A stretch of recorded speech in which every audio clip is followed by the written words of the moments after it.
Welcome to I Am Well podcast. I am your host, Gemma, a nutritionist and mindset coach passionate about all things health and wellness. I'm going to take you on a journey to discovering what health means for you and how to create a life you love living. I'm on a mission to uplift those who feel overwhelmed with what it means to be healthy, reminding you, my listeners, that nutrition is only one aspect of health, and empower you to live your best life on your terms. Let's get to it.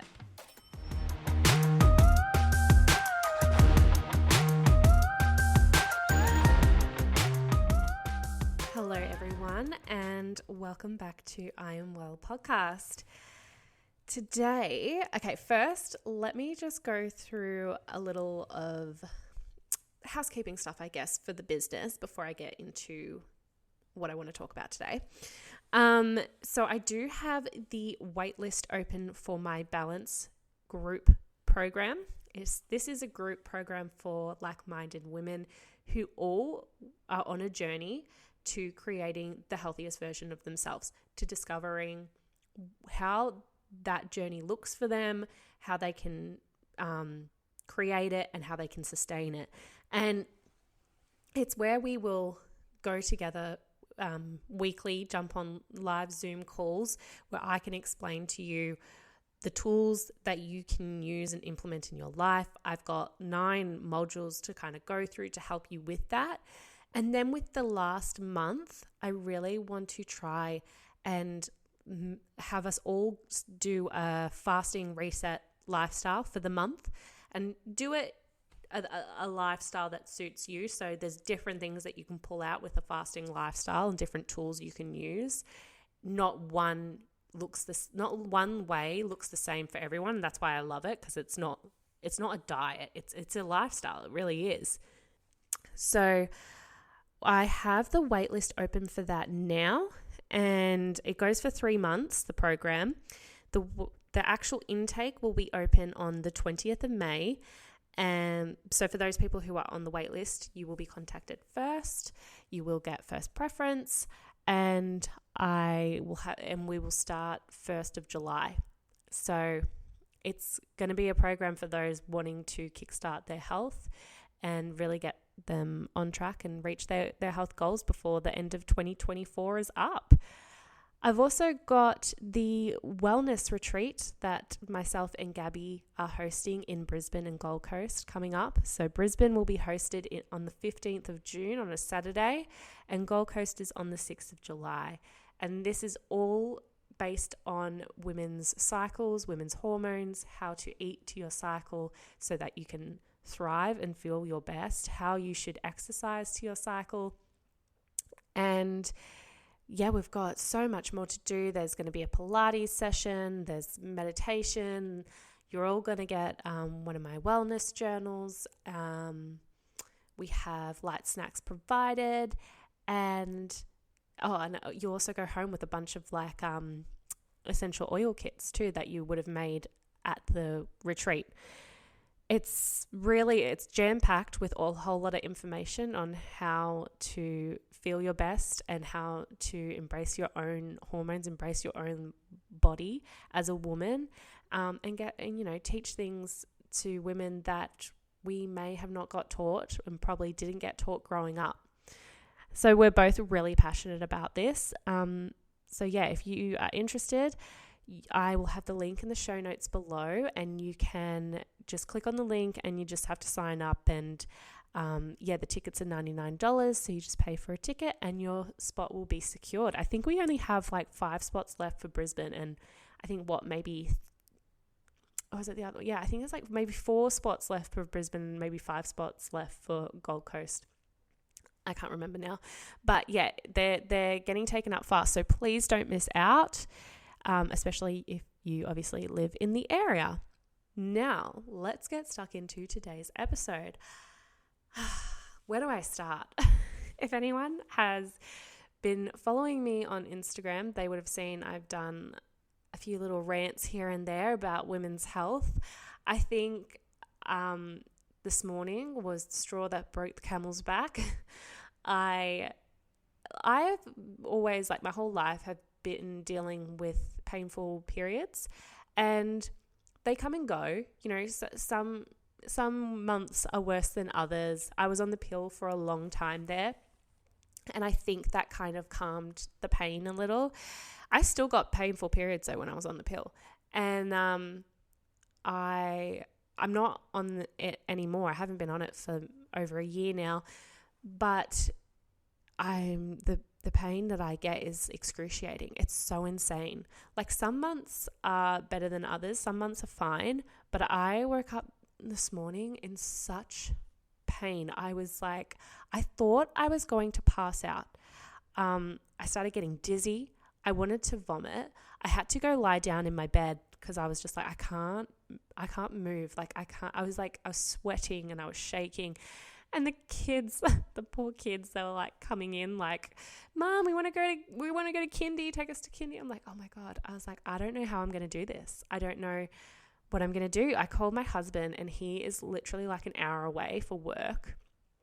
And I think I was just like, more so I just needed someone on the phone to talk to, because it's really scary when you're going through something so painful and doing it on your own. So I was just like, I just need you to be on the phone to me and just talk to me. And yeah, he was really good, and he's like witnessed this happen a lot of times, obviously. And he kind of coached me through it, but he had to go, obviously, like he's working. So he left, and then I called my mum and she didn't pick up, and then I called my sister and she missed it too. So funny. They both felt so bad thereafter, and I was like, guys, it's fine. I just didn't know what to do in the moment. So yeah, and then I was just dealing with it on my own, and it was just, I try so hard not to take medication, but I was just like, I can't do this. I took like 2 Panadol, 2 Nurofen, and I even took like this other pain relief stuff. It's a bit stronger than Nurofen, I think, and you're not even supposed to take it with Nurofen. But I had already taken the Nurofen, and I was like, I don't care right now. This pain needs to go, or I don't know like what I'm going to do. I honestly had no idea. And I think that's the scariest thing when you're in that as a woman and you're going through period pains that are that bad, and you're like, I don't know what to do. But what I just knew is that they don't last forever. Like, they come on for me, and it's literally just, it's either like it's usually just a morning, like one morning, and then that's it. So being a woman is like, you go through that and you go, oh, was it really that bad? You know, like this morning was one of a long one that I haven't really had in a while. But I was like, oh, you know, after a while you think back. It's like pregnancy. If you've given birth, you know, women go back for more because they forget what the pain's like. Well, it's like when you're having excruciating period pains, it's literally just a morning that lasts maybe an hour to this morning. I think I felt like 3 hours. I don't know, maybe 2. I think it was maybe only 2, but it feels like it's going forever at the time. But then after, you kind of like, oh, it's fine. I'm not going to feel this for another month. Like, was it really that bad? And I think women over time, like especially back in the day, like endometriosis is talked about so much more now, but back in the day, like it was always like, oh, you know, it's period cramps. Everyone experiences this. You know, don't be weak. Push through it. It's fine. And you don't want to talk about it because it makes you feel like it's something weak. I guess I always thought, well, this is normal. This is what everyone goes through. Like, we've talked about period pains before, and I just always thought this was normal. Especially my mum had quite severe pain like this too. And they discovered she actually did have endometriosis, but they didn't even know until she went in for surgery, and they found it just by happenstance. And they were just like, oh my God, like, we're going to remove this. So it's just crazy. Like, and what I think frustrated me after all of that I endured is I caught up with my mum for coffee after. I was just like, this isn't fair. Like, this is not fair. We always talk and we joke about, oh, being a woman isn't fair, but it's like, how much have we done research over the years on men's health? And I'm not saying like, you know, men's health is perfect now. Of course, like we still need more research to be done, but there has been a lot more done on men's health than there has on women's. And women are like going through pain, and they're going through pain silently. Actually, what's been good is that they're finally listening. The health industry is finally discovering, due to social media actually, with women posting about how they're coping with their pain and how they're all experiencing pain, really painful, it could be periods, it could be other things, and doctors and people within the health industry are going, oh my God, hang on, maybe there is something we're missing with women's health. Like maybe we do need to look into this more. So it's finally, getting out there that women's pain is actually different to men's pain. And it's just not talked about enough. And endometriosis, it's only now we're finally actually funding more research to endometriosis, because I think for such a long time there, it was just always considered like, women's painful cramps and periods, like, oh, that's just normal, like stop complaining. So that set me off this morning, just getting frustrated by women's health and how women are suffering. But also I've actually been on this amazing webinar with Dr Mindy Pelz, who I've already talked about on my podcast before. Like, she's the one that really got me started on fasting and fasting for women. But just listening to her talk about women's health and how there's still so many women suffering out there just because they don't know enough about their own hormones and their own body, what happens as we get older when we go through perimenopause and menopause.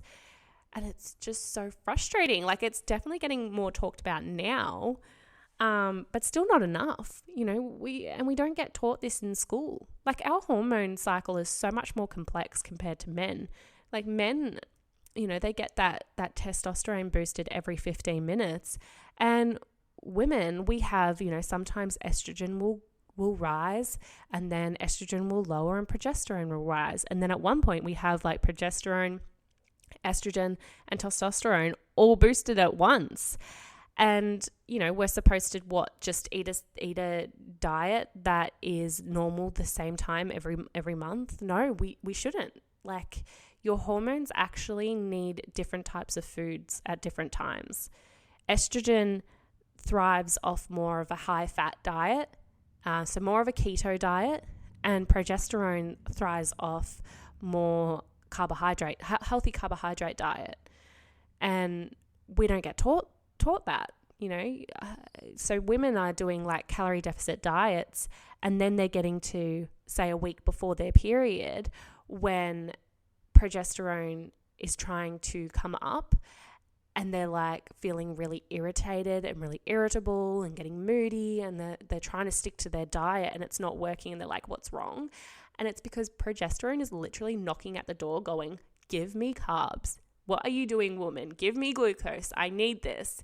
And we are just like, I can't, because I'm counting calories, and I can't eat too many carbs because then I'll go over my calories. And it's just like, no, you shouldn't count calories. You should count your macros, count your carbs. Like, you need to eat a certain amount of carbs for your progesterone at that time. Stop counting calories. Like, it's not working. And then that's where women will fail, and they'll come off the diet, and then they'll feel so upset. And it's like, no, it's not your fault. It's because you didn't get taught that what foods our bodies need, and that we need to listen to our bodies. If a calorie deficit diet was working, then and it was so easy to implement, then why haven't we changed any of the statistics out there on obesity? Why is it getting worse? Why is Ozempic becoming more popular? And it's because people are trying to find other ways, because it's not working. Also, like, talking about the statistics in women's health, there's 80% of autoimmune conditions are occurring in women. Like, just think about that for a second. Like, 80%. That means there's only like 20% that are actually occurring in men. Why is it that women are having more autoimmune conditions than what men are? Women are suffering more so because, as I said, we have a completely different hormonal cycle, and we can't eat the same as what men can. It has to be different. It just has to be like biologically, our hormones are different, and just so that's the way it works. And like the food industry, they don't care, because the food industry is making a lot of money. Like, the foods that you are eating that we are eating, I should say, because I've been eating them my whole life too, they are packed with these chemicals and things. Like there's foods that are packed with what they call obesogens, and these obesogens are literally taking over our stem cells, and our stem cells are no longer they're transitioning, and they're making adipose tissue over and over again. So they're making fat over and over again. And that's all due to the foods that you're eating. So I've talked about this before, like how people get injected with stem cells because it helps rejuvenate yourself and, decrease aging, and so it does so many wonderful things to our immune system. But when you're eating foods that are packed with obesogens, these foods are actually manipulating your stem cells into creating more fat. So you're like, what is wrong with me? Why can't I lose weight? Why am I gaining weight? And it's not your fault. It's because you're being told like these foods are safe when they're actually packed with these obesogens, which are definitely not safe. When I was on the webinar, Mindy was saying like she has a lot of friends within the FDA, so the Food and Drug Association, and they all have this like inside joke that like the F in FDA is silent. So like the food is silent. Like no one cares about the food at the end of the day. One, because they're making like big money. They're making you addicted to the food so that you're coming back for more. And also they have this other section within the FDA that they put into a section called GRAS. And GRAS stands for genuinely recognized as safe.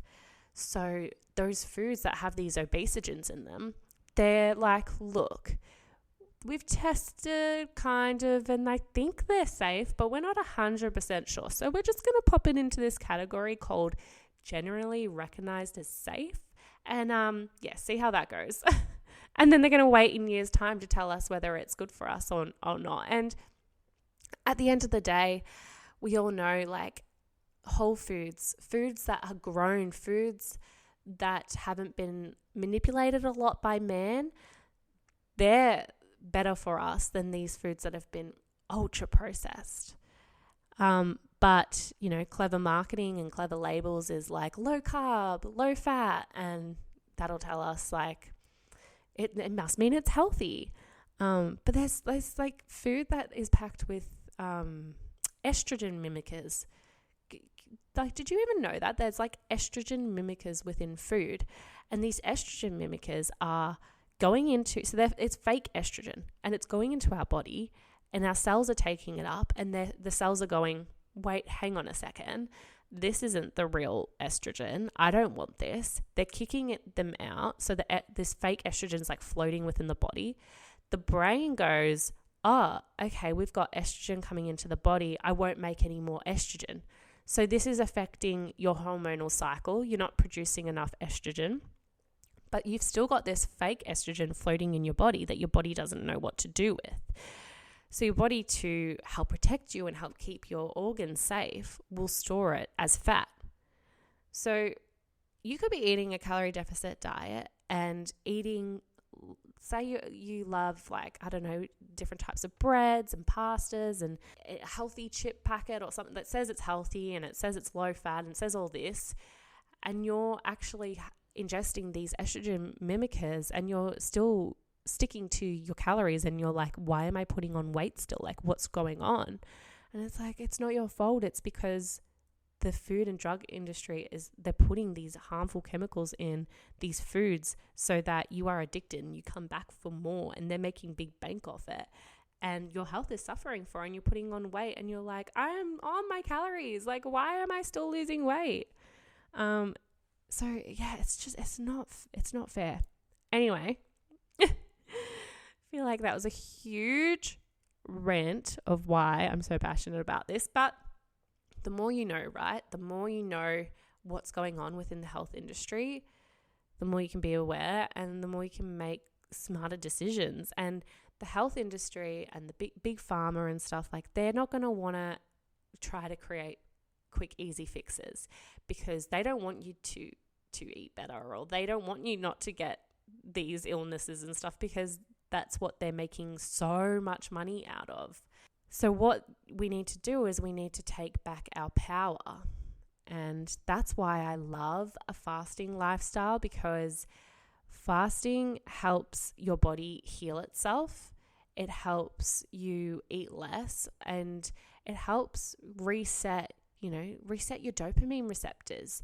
So after a while, when we're constantly being addicted to this kind of food, when you get to a point where you become addicted to food, you cannot, no matter how much willpower, how much motivation you can to try and get off the food, it won't work, because it's a chemical reaction that's happened within your brain and you are now addicted to it. It's not just easy as going, oh, jump on this diet, this trend that everyone's doing. No. So when you cut down your eating window, it has literally been proven that you will start up your fat burning system again. So I don't know, I'll remind everyone of this, but we've got 2 energy burning systems. We've got the sugar burning system, and that's when we eat, our food gets turned into glucose and we use that energy up straight away. But then we've got the fat burning system, and we use up the energy straight away, or we'll store it. But then we've got the fat burning system, and this is when, we go into fasting and we haven't been eating for a bit.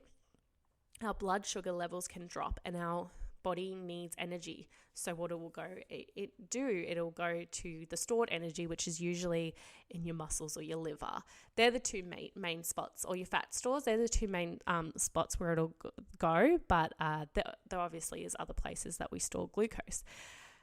So to get this and get the stored glucose and get it out there, and then that's how we get into the fat burning system. And I'll go into this in another episode, because otherwise I'll just be here forever talking about why I love fasting. But when we go into the fat burning system, that's when we create ketones, and ketones are amazing with mental clarity, with energy. Like, ketones are such a powerful thing if we can turn this on.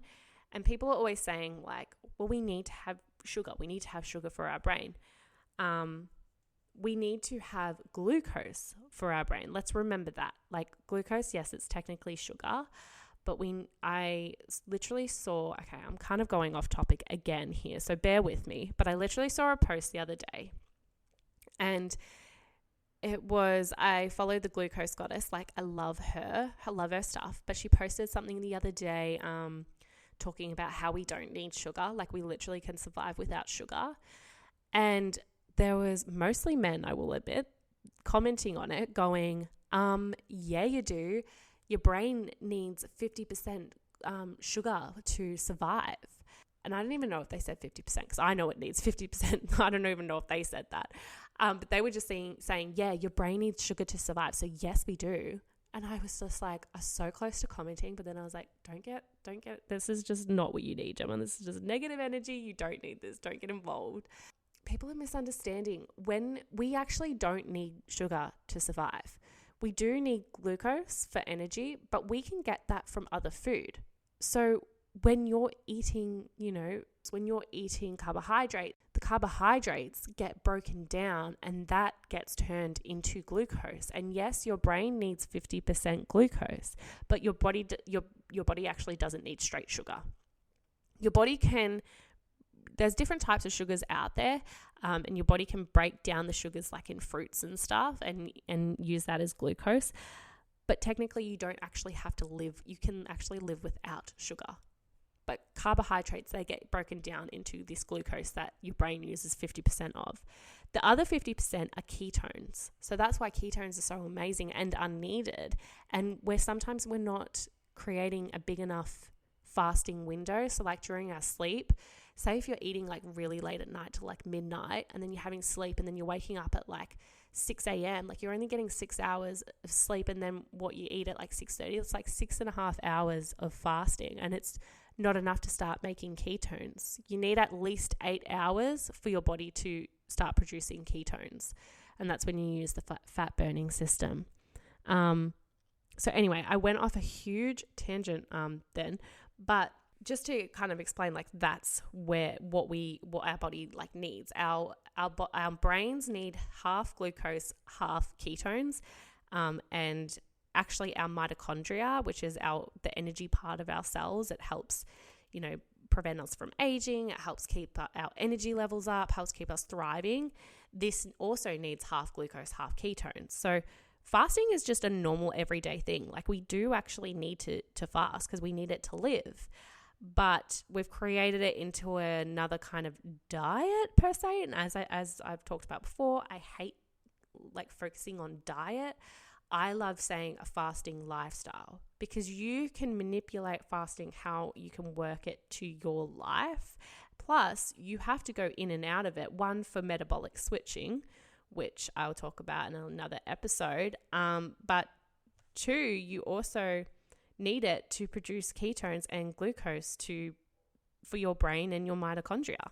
Yeah, so and fasting also, it tackles the biggest things in the diet industry that I see, where people say, well, I don't have enough money to eat healthy foods. I don't have enough money to eat whole foods. It's so expensive compared to junk food. So I totally get that. But when you switch to a fasting lifestyle, you shorten your eating window, or you're fasting at times, which is obviously going to save you money. But yeah, and then the other thing is time. People say, I don't have enough time. I've got a meal plan. I don't have enough time to meal plan. I don't have enough time to eat healthy. It's easier to grab a quick muesli bar or a quick packet of chips.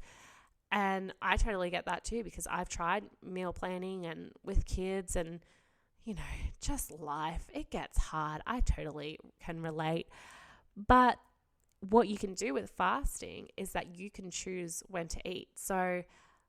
And you can choose when to meal prep. Say you only meal prep for a week, and then the next week you decide to fast. So my husband and I, we pack lunches for a week, but then, 1 week we won't pack lunches and we're just going to have dinner at night. And it's just, we love it because it's just so much easier. You don't have to focus on meal prepping and stuff. And for the people that feel oh no, but I need to eat in the morning, I have to, otherwise I feel dizzy or I feel sick. There could be a number of different reasons why you're feeling like that. One reason could be that you're actually lacking in electrolytes. So you need to, sometimes when we're fasting and you're not getting enough magnesium or enough sodium or potassium, it can make you feel really dizzy and really sick. So you could be lacking in that. So it's worth investing into some electrolytes. I have just found some great options from Mindy that she's provided, and they don't have sugar within them, so it means that you won't break your fast. Or it could be that you have, microbes in your gut. They're addicted to certain foods, or it could be you need your dopamine reset. So there's multiple different reasons why you could be feeling like this, and there's different ways to help work with this. But it's why I love a fasting lifestyle, that we have all these different tools. If you're new to this and you've just heard this episode today, please go back to my episode on fasting for women and listen to all the different types of fasts you can do. And remember, at the end of the day, these types of fasts that I have told you about, they're just tools that you can pull out and use at different times. You don't have to do every single fast. You just choose. It's all about what your intention is behind it. Why are you doing this? Why do you want this? There's the dopamine resetting one. There's the immune reset. There's gut healing. There's just the intermittent fasting, which is just standard and has amazing benefits as well. But you should always switch up your months. Your months should be different. Even for men, you should always be switching it up because of our metabolism, which I do think I explained in that episode, but I'll do another episode on metabolic switching. It can be a whole episode on its own, because I definitely think we need to have more information out there on metabolic switching. And yeah, you can literally just pick and choose when you want to do it. It's just a lifestyle that I love, and I love it because it gets you to know your own body too. And not diets out there, they don't have that aspect where they get you to understand your hormones. It gets you to understand the different types in your cycle, like when you need to eat different certain foods and stuff. It's just like a one size fits all, a lot of them out there. And what's going to work for what's going to work for one person isn't going to work for everyone. For example, like when, I found this really interesting. I got told this on the webinar, like the front half of your cycle is actually when cholesterol goes up. So when you're getting tested for your hormones and stuff, you need to be careful. Like ask your doctor should be asking you like where you are at within your cycle, because you could be at the front half of your cycle and that's why your cholesterol could be high, but then it'll drop later on and you don't know, and the doctors never ask you this. And it's always like, cholesterol is another thing that I literally need to do a whole episode on, because there's not enough knowledge around cholesterol. It's literally just straight away, oh, you just need to stop eating fatty foods, and that's what it is. But there's so much more science out there on it, and it's not that simple. It's literally some of it has nothing to do with how much fat you're having. The education, like people need to be up to speed with the new stats that are coming out, the new research. One other thing that I learned that was I thought was really interesting within the webinar is how much our brain changes as women too. Like when it changes after puberty. It changes, like, obviously it changes from when we're born and stuff and growing up. But when we're in our teen years, we're actually not using a part of our brain that helps with, like, problem solving. So when we hit, like, puberty and we start changing and we kind of get out of our teenage years, that's when our brain starts pruning off and rechanging and starting to use the part of our brain that is really good at problem solving.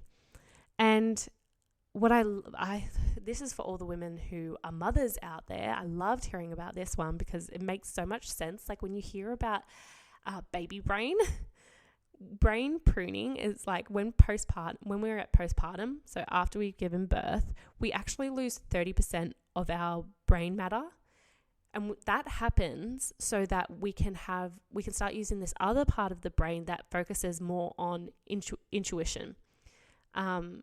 And that intuition will help us really connect with our baby. So when we've got our baby and they can't talk, and obviously we can't understand them, when we go through this pruning part, now we can start to use our intuition and start, like, we have those instincts within us that just go, I think I know what my baby needs. And remembering, you just kind of like, if there's any mothers listening to this going, oh my God, that makes sense, because you just know with your baby and you just have this feeling like you need to be around them and when they're crying, you can sometimes just go, I know what that cry is. Like, I know it's a hungry cry. Oh no, that cry is they're scared. Or I know this, like, you just pick up this stuff, and it's because you've got this part of your brain now that's using more of its intuition, using more of its instincts.